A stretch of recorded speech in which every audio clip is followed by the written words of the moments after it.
তেলটা গরম হয়েছে কি ঠিকঠাক তাই দেখার জন্য আমি একটুখানি হাতে করে নিয়ে ফেলেছি। তো দেখছি হ্যাঁ তেলটা গরম হয়ে গেছে, সঙ্গে সঙ্গে ফুলে ওপরে উঠে গেছে, তার মানে তেলটা ঠিকঠাক গরম। তো আমি এইবার এটা তুলে নিচ্ছি আর নতুন করে ভাজবো। নিয়ে নিচ্ছি, দেখি কতটা পেঁয়াজ করতে পারি।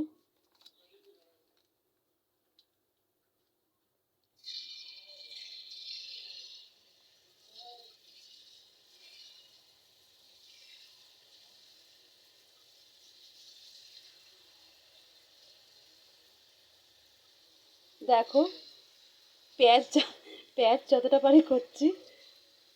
দেখো পেঁয়াজটা কেমন হচ্ছে, দেখো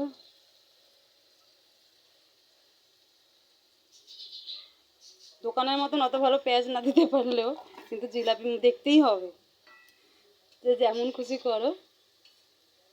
দেখো এগুলো ফুলে উঠেছে সবই, একটু উল্টে পাল্টে ভেজে নেবো।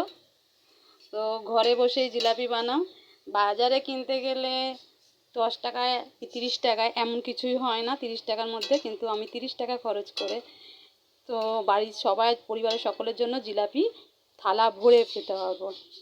তাই ঘরে বসে অবশ্যই বানাও, ঘরে বানিয়ে খরচও কম আর জিনিসটাও কোনো ক্ষতি হয় না।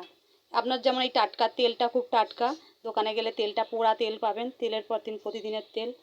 ময়দা হয়তো পুরো টাটকা, আপনি ফ্রেশ ময়দা নিচ্ছেন, সেখানে কি ময়দা হবে জানেন না। তো বাচ্চাকে খাওয়াতে আর পরিবারের সকলকে খাওয়াতে ভালো জিনিস খাওয়ানোই ভালো। তাই একটু সময় দিয়ে বাড়িতে বানাও আর আনন্দ করে খাও সবাই মিলে। আর আমি এখানে চিনির রসটা রেখে দিয়েছি, আর চিনির রসটা এটা ভেজে দিল, একটু লাল লাল করে ভেজে নিই, তারপর এটা দেবো।